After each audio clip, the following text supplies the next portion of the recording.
একজনে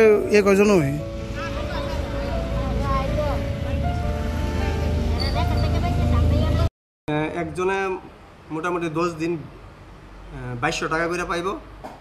আমরা পঞ্চায়েতের লেভেল যে কাজটা জায়গা কাজ হওয়ার পরে আমরা এফটিও করে আমরা অলরেডি ব্লকে পাঠিয়ে দিছি। আমরা অনেকবার ব্লকে যোগাযোগ করছি, হয়তোবা কোনো একটা টেকনিক্যাল ইস্যুর লেগে টাকাটা ঢুকতেছে না। আমরা তারারে কইছি যে আপনারা যে কাজ করতেছেন ওখানে তো টাকা ক্লিয়ার পাইতেছেন, একটা আটকে রয়েছে 10 দিনের।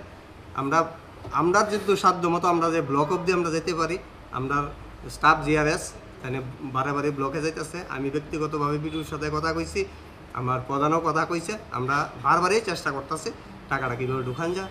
বিডিওর সাথেও কইছে যে টাকাটা আমরা এই যে এফটুটা আমরা উপর লেভেলে পাঠাইছি, হয়তো বা কিছুদিনের মধ্যে টাকাটা ঢুকতে পারে। টাকাটা যে দুষ্ট কার এটা কইতে পারতাম না। আমরা পঞ্চায়েত ক্লিয়ার আমরা কাজ করাইয়া আমরা এফটিও ব্লক অবধি পাঠিয়ে দিছি, এতটুকু। ওখানে টেকনিক্যাল ইস্যু শুনতেছি, মানে দুষ্টা কার এটা সঠিক তো পাওয়া যেত না। আমরা টাকা পাইব নি দাদা? অবশ্যই টাকা পাইব।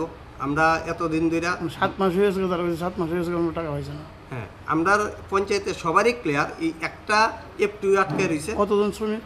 মোটামুটি 60-70 জন শ্রমিক হইব, তারা টাকা আটকে রয়েছে। আমরা 6টা ওয়ার্ড মিললা 60-70 জনের টাকা আটকে রয়েছে।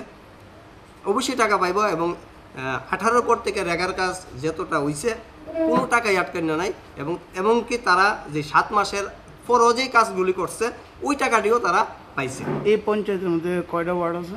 এই পঞ্চায়েতের মধ্যে 6টা ওয়ার্ড। শুধু এই 2টা ওয়ার্ডের টাকা পেয়েছে? এই 2টা ওয়ার্ডের হয়েছে 5 নম্বর আর 3 নম্বর ওয়ার্ডের কিছু মিল্লা 60-70 জনের টাকাটা আটকে গেছে। আপনার নাম? আমার নাম নিরঞ্জন শর্মা, আমি হাইবাড়ি গ্রাম পঞ্চায়েতের উপপ্রধান।